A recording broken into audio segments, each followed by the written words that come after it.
Hello guys and welcome to Skynomics academy. My name is Sunil Kumar Yadav. जैसा कि आप screen पर देख पा रहे हैं, आज हम लोग क्लास 12th का आईएससी बोर्ड का जो टॉपिक नंबर जो थर्ड है या फिर बोला जाए जिसको पार्ट नंबर थर्ड बोल दिया जाए, उसको आज डिस्कस करेंगे इकोनॉमिक्स का। क्योंकि पार्ट वन और पार्ट टू ऑलरेडी डिस्कस कर रखा है मैंने, है कि नहीं। अगर आप लोगों ने नहीं देखा है तो जाकर देख सकते हैं, अलग प्लेलिस्ट बना हुआ है भाई आईएससी बोर्ड के लिए। सीबीएसई में बिल्कुल भी मिक्स नहीं है इसमें।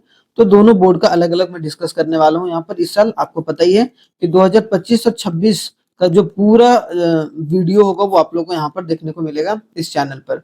तो आराम से आप लोग चीजों को समझ के चलिए। आई होप सो आपने डिमांड को सही तरीके से समझा होगा, लॉ ऑफ डिमांड को भी समझा होगा, है कि नहीं, कि लॉ ऑफ डिमांड क्या होता है।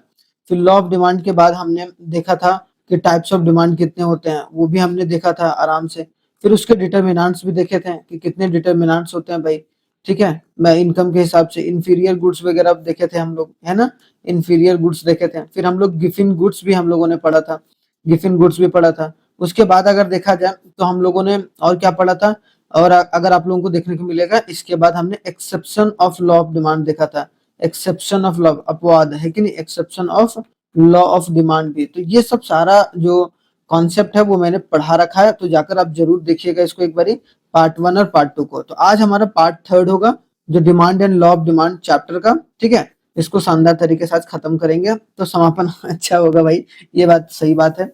और आप लोग अगर आपने सब्सक्राइब नहीं करा तो सब्सक्राइब कर लीजिए, थोड़ा सा नोटिफिकेशन आ जाएगा, थोड़ा ही आएगा, ज्यादा नहीं आएगा। चलिए, movement and shift of the demand curve. तो movement and shift of demand curve के बारे में आज हम लोग फोकस पॉइंट रहेगा, और शानदार तरीके से ग्राफिकली भी समझेंगे हम लोग कि किस तरीके से चीजों को ले जाया जाए, ठीक है। और एग्जाम पॉइंट ऑफ व्यू से ये टॉपिक अपने आप में ही इंपॉर्टेंट हो जाता है आईएससी बोर्ड वालों के लिए, ठीक है। तो चलिए स्टार्ट करते हैं पहले कॉन्सेप्ट से। पहला कॉन्सेप्ट क्या है आज हमारा, ठीक है।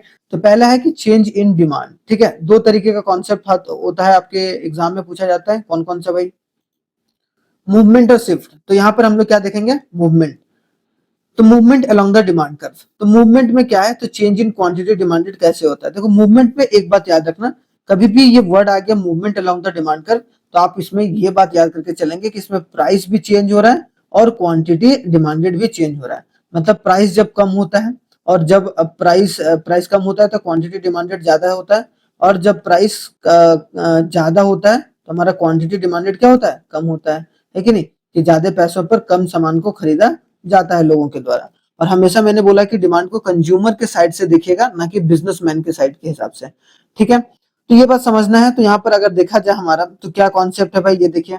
तो movement along the demand curve में क्या होता है, दो कॉन्सेप्ट होता है। एक तो जब प्राइस ऊपर जाएगा तब क्या होगा। तो मान लो कि प्राइस यहाँ पर पी से पी टू गया, मतलब क्या हुआ, पी से पी टू गया, मतलब प्राइस हमारा बढ़ा है। तो देखो यहाँ पर प्राइस जब बढ़ेगा तो क्वांटिटी डिमांडेड पहले इतना था, है कि नहीं, पहले इतना था। अब पी से पी टू गया तो क्वांटिटी डिमांडेड हमारा क्या हुआ? कम हुआ है। तो क्वांटिटी डिमांडेड क्यू से क्या हुआ? Q two. तो हमारा क्वांटिटी डिमांडेड कम हुआ है। तो जब मूवमेंट होगा और जब प्राइस और क्वांटिटी दोनों बदल रहा है, एक तरीके से हमारा ये देखो, ये वाला जो पॉइंट था अब यहाँ पर इस वाले पॉइंट पर आ गया, देखो, क्योंकि ये वाला पॉइंट यहाँ पर मीट करता है, तो यहाँ पर ऊपर गया। तो ये वाला देखो ऊपर जाता है, डिमांड का कर्व कहाँ जा रहा है? ऊपर की ओर जा रहा है। मतलब जो डिमांड होता है वो क्या होता है, एक तरीके से आपका अपवर्ड डायरेक्शन में जाता है। क्या होता है? अपवर्ड डिमांड कर्व हो रहा है। क्या हो रहा है? अपवर्ड डिमांड कर्व हो रहा है। और जब अपवर्ड डिमांड कर्व होता है, सिंपल सी बात है भाई, अपवर्ड डिमांड कर्व कभी भी होगा तो वो क्या होगा, एक तरीके से आपका कौन सा मूवमेंट कैसा होगा, कॉन्ट्रैक्शन होगा कि एक्सपेंशन। तो क्वांटिटी कम खरीदा जा रहा है तो कॉन्ट्रैक्शन हो रहा है, तो यहाँ क्या होगा, कॉन्ट्रैक्शन ऑफ डिमांड कर्व। क्या होगा? कॉन्ट्रैक्शन इन डिमांड, ऐसे बोलेंगे, कॉन्ट्रैक्शन इन डिमांड। क्या होगा? कॉन्ट्रैक्शन होगा। तो याद रखिएगा, जब अपवर्ड जाएगा तो यहाँ पर क्या देखने को मिलेगा आपको? कॉन्ट्रैक्शन देखने को मिल रहा है। क्लियर? ये बात क्लियर हो गया। दूसरी बात अगर देखते हैं हम लोग, तो थोड़ा सा दूसरा मार्कर, ताकि आपको चीजें समझ में आए, ठीक है। अब जब प्राइस नीचे गया, मतलब प्राइस क्या हुआ, पी से, ये फर्स्ट केस हो गया, ये दूसरा हो गया सेकंड केस। जब प्राइस क्या हुआ, पी से पी वन, ठीक है, पी से पी वन, मतलब प्राइस कम हुआ। तो प्राइस जब कम हुआ, देखो यहाँ पर पहले ये वाला लाइन था, ठीक है, पहले ये वाला पॉइंट था। अब प्राइस पी से पी वन, तो हमारा क्वांटिटी बढ़ जाता है as per the law of demand. तो हमारा क्वांटिटी कहाँ बढ़ गया कि नहीं बढ़ गया? तो हमारा क्वांटिटी कितना हुआ, क्वांटिटी क्यू से क्यू क्यू वन हुआ, क्यू से क्यू वन हुआ। तो इसका मतलब हमारा क्वांटिटी बढ़ गया, प्राइस कम हुआ, क्वांटिटी बढ़ गया। और इसका डायरेक्शन हमेशा किधर आ रहा है, देखो नीचे डाउनवर्ड, क्योंकि ये एक तरीके से क्या है, लॉ ऑफ डिमांड के जैसा वर्क कर रहा है। वो भी लॉ ऑफ डिमांड कर रहा था लेकिन वो अपवर्ड था। यहाँ पर क्या है, इसका मूवमेंट कैसा है, डाउनवर्ड मूवमेंट है कि नहीं। तो अपवर्ड डिमांड कर मतलब यहाँ पर अपवर्ड मूवमेंट था, इसका मूवमेंट कैसा था, अपवर्ड था, मूवमेंट अपवर्ड था, है कि नहीं, अपवर्ड मूवमेंट था। यहाँ पर कैसा मूवमेंट देखने को मिलेगा, डाउनवर्ड मूवमेंट, ठीक है, डाउनवर्ड मूवमेंट, ठीक है। अब डाउनवर्ड डिमांड कर हुआ, डाउनवर्ड मूवमेंट हुआ। जब डाउनवर्ड मूवमेंट हो रहा है इसका मतलब क्या हो रहा है, कब हो रहा है, जब एक तरीके से प्राइस कम हो रहा है। जब प्राइस कम हुआ तो हमारा क्वांटिटी क्या हो गया, बढ़ गया। तो क्वांटिटी क्यू से Q1 हो गया, क्वांटिटी बढ़ गया। अब जब क्वांटिटी बढ़ता है तो हम लोग उसको क्या बोलते हैं, एक तरीके से कॉन्ट्रैक्शन नहीं, एक्सपेंशन। एक्सपेंशन बढ़ रहा है भाई, expansion of demand, expansion of demand, ठीक है, या कॉन्ट्रैक्शन ऑफ डिमांड या एक्सपेंशन इन डिमांड, एक्सपेंशन या कॉन्ट्रैक्शन ऑफ डिमांड, ठीक है, या फिर कॉन्ट्रैक्शन ऑफ डिमांड, ठीक है। तो ये भी लिख सकते हैं आप। तो चीजें आपको समझ में आ गई दोनों, ठीक है। यहाँ पर बेसिक इन्फॉर्मेशन है, पूरी इन्फॉर्मेशन जो है आपको नेक्स्ट वीडियो में भी, नेक्स्ट स्लाइड में मिलेगा। तो आई होप सो ये थोड़ा सा समझ में आ गया होगा। अब अलग अलग थोड़ा सा देख लीजिए, एक्सपेंशन ऑफ डिमांड क्या होता है। अब एक्सपेंशन ऑफ डिमांड में अगर देखा जाए तो एक्सपेंशन ऑफ डिमांड क्या, when there is a increase in the quantity demanded. Expansion कब होता है, जब एक तरीके से डिमांड इंक्रीज होता है, क्वांटिटी डिमांडेड बढ़ता है। क्वांटिटी डिमांडेड कब बढ़ेगा, जब प्राइस कम होगा। बस सिंपल सा लॉजिक है। क्या हुआ, प्राइस कम हुआ, क्वांटिटी डिमांडेड बढ़ा, इसका मतलब इसका मूवमेंट कैसा हुआ, इसका कर्व का मूवमेंट क्या हुआ, डाउनवर्ड। तो अगर डाउनवर्ड मूवमेंट हुआ इसका मतलब क्या, कैसा मूवमेंट हुआ, डाउनवर्ड मूवमेंट हुआ। इसका मतलब इसका डिमांड कर्व कैसा होगा, एक तरीके से आपको एक्सपेंशन ऑफ डिमांड होगा यहाँ पर, ठीक है। Because of the fall in the price, fall in by keeping all other factor remain constant, सिर्फ प्राइस में चेंज हुआ, उसके अलावा सारे फैक्टर कांस्टेंट हैं, is known as expansion of demand. उसको क्या बोलेंगे हम लोग, expansion of demand. Expansion of demand results in a downward movement. क्या होता है, एक्सपेंशन ऑफ डिमांड क्या, डाउनवर्ड मूवमेंट में हम लोगों को ले जाता है along the same demand curve. Same demand curve में देखो ये डिमांड जो कर्व बना है उसमें हम लोगों को किधर, डाउनवर्ड की तरफ ले जाता है। तो आप लोग यहाँ पर देख सकते हैं, बहुत इंपॉर्टेंट है एक्सपेंशन। आगे आते हैं कॉन्ट्रैक्शन पर। कॉन्ट्रैक्शन में क्या हो रहा है, सिंपल सी बात है कि क्वांटिटी डिमांडेड कम हो रहा है। तो क्वांटिटी डिमांडेड कम कब होता है भाई, जब प्राइस आपका बढ़ता है, सिंपल सी बात है। जब 10 से 15 गया प्राइस, जब प्राइस बढ़ गया तो क्वांटिटी 150 से 100 आ गया। मतलब इसका मतलब कौन सा मूवमेंट हुआ, अपवर्ड मूवमेंट हुआ। कौन सा मूवमेंट हुआ, अपवर्ड मूवमेंट हुआ, अपवर्ड मूवमेंट। तो जब अपवर्ड मूवमेंट होता है तो एक तरीके से हमारा कौन सा डिमांड होता है, कॉन्ट्रैक्शन इन डिमांड, ठीक है। तो when there is a fall in the quantity demanded of a commodity because of an increase in the price, कि जब इंक्रीज इन प्राइस की वजह से आपकी क्वांटिटी डिमांडेड एक तरीके से कम हो रही है, इसका मतलब सिंपल सी बात है, लेस क्वांटिटी इज डिमांडेड, है कि नहीं, लेस क्वांटिटी इज डिमांडेड।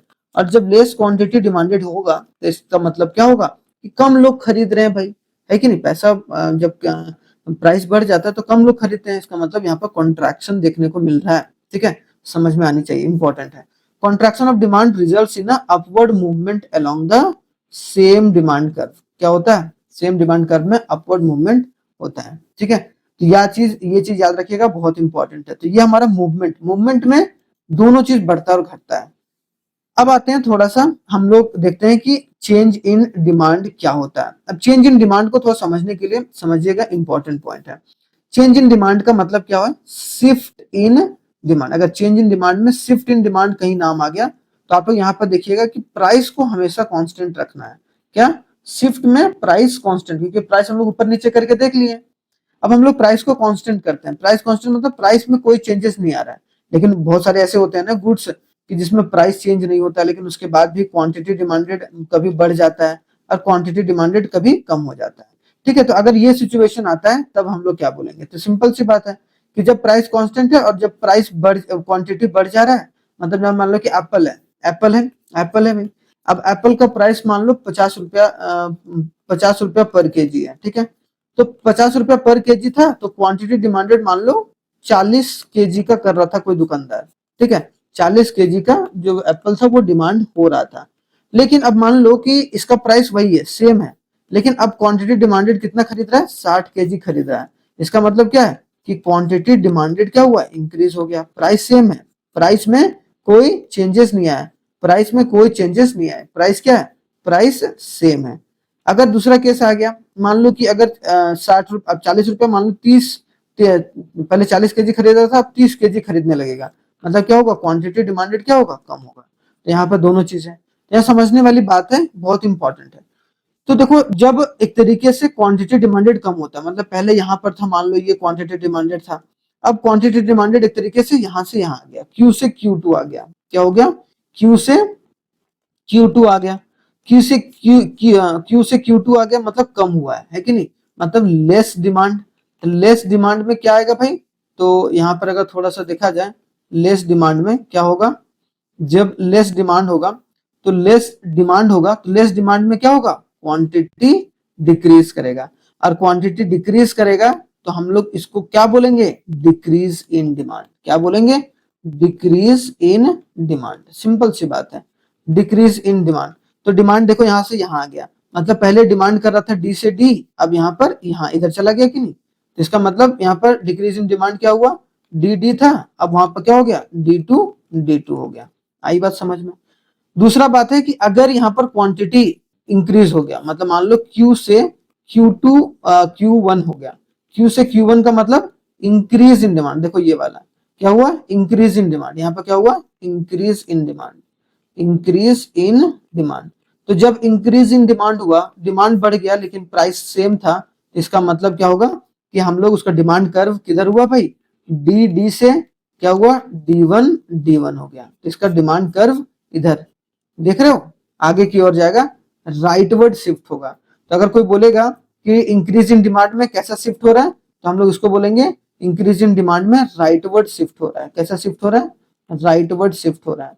और अगर डिक्रीज इन डिमांड में क्या होगा, डिक्रीज इन डिमांड में देखो यहाँ पर लेफ्टवर्ड शिफ्ट हो रहा है। क्या हो रहा है, लेफ्टवर्ड शिफ्ट इन डिमांड कर हो रहा है। वहां मूवमेंट था अपवर्ड मूवमेंट, डाउनवर्ड मूवमेंट, यहाँ पर लेफ्टवर्ड और राइटवर्ड होगा।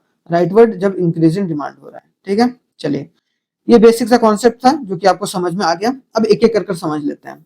यहाँ क्या बोला, इंक्रीज इन डिमांड। अब इंक्रीज इन डिमांड कब हो रहा है, सिंपल सी बात है, जब प्राइस क्या है, सेम है, और क्वांटिटी डिमांडेड क्या हो रहा है, बढ़ रहा है। सिंपल सी बात है। तो ये क्वांटिटी डिमांडेड क्या हो रहा है, यहाँ से यहाँ बढ़ रहा है, मतलब ये डिमांड कर्व जो डाउनवर्ड है वो पहले इस पॉइंट पर था, अब इस पॉइंट पर चला गया। देखो यहाँ पर बढ़ के इस पॉइंट पर आ गया। क्लियर, तो मतलब पहले 10 रुपया में कितना होता था, 150 क्वांटिटी खरीदा जा रहा था, अब वही 10 रुपया में 200 क्वांटिटी खरीदा जा रहा है, 200 क्वांटिटी। मतलब ये किधर शिफ्ट किया, सिंपल सी बात है, इसका शिफ्टेशन किससे हुआ, an increase in the demand curve result in the rightward shift in the demand curve. किधर शिफ्ट हो रहा है, राइटवर्ड शिफ्ट हो रहा है, राइट की तरफ मूव कर रहा है। ठीक है, ये डिमांड कर्व जो भी था उधर राइट की तरफ मूव कर रहा है। क्लियर, तो यहां देखना है कि when there is a increase in the quantity demanded of the commodity because of any other factor, इसमें और सारे कोई दूसरे फैक्टर की वजह से, लेकिन इसमें प्राइस की वजह से नहीं। ठीक है, प्राइस इसमें क्या कांस्टेंट है, अदर देन बोला ना, other than the price of the commodity. उसमें अगर मूवमेंट में देखा जाए प्राइस को ऊपर नीचे कर लेते हैं, इसमें प्राइस को हम लोग सेम कर दिए। उसके अलावा दूसरे फैक्टर जो होते हैं, इनकम होते हैं, पॉपुलेशन होता है, उनकी वजह से जो डिमांड वगैरह चेंज होता है, जो हमने डिटर्मिनेंट्स में पढ़े। ठीक है, प्राइस के अलावा। तो यहां पर समझ में आपको आ गया, इंक्रीजिंग डिमांड हो जाता है। ठीक है, तो सिंपल वर्ड्स में बोले, the demand for a commodity increases at the same price because of the change in the other factor, कि दूसरे फैक्टर के चेंज होने की वजह से जो इसका डिमांड का लाइन था डी से अब क्या हो गया, डी वन हो गया, मतलब किधर शिफ्ट किया, राइटवर्ड डायरेक्शन शिफ्ट किया। ठीक है, बार बार मैं बता रहा हूँ, राइटवर्ड जो है वो शिफ्ट होता हुआ देखने को मिला है। क्लियर, चलिए अब आते हैं decrease in demand. Decrease in demand में क्या है, डिक्रीज इन डिमांड का मतलब क्या, प्राइस सेम है, प्राइस में कोई दिक्कत परेशानी नहीं, लेकिन क्वांटिटी डिमांडेड क्या हो रहा है, कम एक तरीके से यहाँ होते हुए देखने को मिल रहा है।